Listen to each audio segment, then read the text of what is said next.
السلام عليكم ورحمة الله وبركاته. walaalkay ama walaashay rabbi ha ku xifdiya ee dhegeyso. Noqo qof nafsadiisa og. U noolow sida adiga aad tahay. Marnaba ha isku ekaysiinin ama ha iska doondoonin qof aadan ahayn. Adiga ayaa og waxaad tahay. Waxaad samaysaa sare isku qaad. Qiimahaaga kor u qaad. Marnaba qiimahaaga ha ka raadinin meelaha eeriyada agtaada ama dadka agtaada ku nool. Waxaad tahay adiga ayaa og. nafsadaada farxad geli. qofka kaliya waxaad tahay farxad gelin kara nafsadiisa, waayo waxa aad dareemaysid adiga kaliya ayaa dareemayo. qof kale kulma dareemayo. wuxuu doonaa ahaado. nafsadaada weyney. marnaba qof bini'aadin ha u ogolaanin inuu qiimahaaga hoos u dhigo. wuxuu doonaa ahaado, nuucuu doonaa ahaado, qofkoo doonaa ahaado. marnaba ha u ogolaanin riyooyinkaad ku riyoon jirteed markaa yareed ama haddaa ku riyoonayso ama guulasha aad leedahay inuu kaa burburiyo.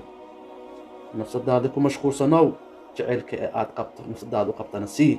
xaqeedan ka soo baxa. rabbigaagan raali karee. adiga kaliya ayaa jacayl siin kara nafsadaada. qof kaleeto oo nafsadaada qancin kara ma jiro aana adiga ahayn. rabbigaagana aad weydiisto inuu ku siiyo waxaad jeceshahay. rabbigaaga adoo tala saaranayo istaag oo raadi waqti sii waxaad jeceshaasaa ku heli lahayd oo qalbigaaga beri ka maalin uu ku xasiloonayo.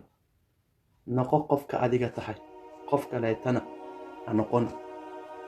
maxaa yeelay waxa qalbigaaga ku jiro ayaa ahluul oo qiimo aad u sareeya ah waan la heli karin oo cid waliba kale aanan haysan oo adiga kaliya haysato. banaan ku soo saar. dad kaleetana ra'yigooda iyo waxay yihiin ha ku noolaanin. rabbigaaga raali karee. isagana tala saaro. isaga ayaa garanaya waxa kuu roon iyo waxa kuu fiicnay. assalaamu calaykum waraxmatullahi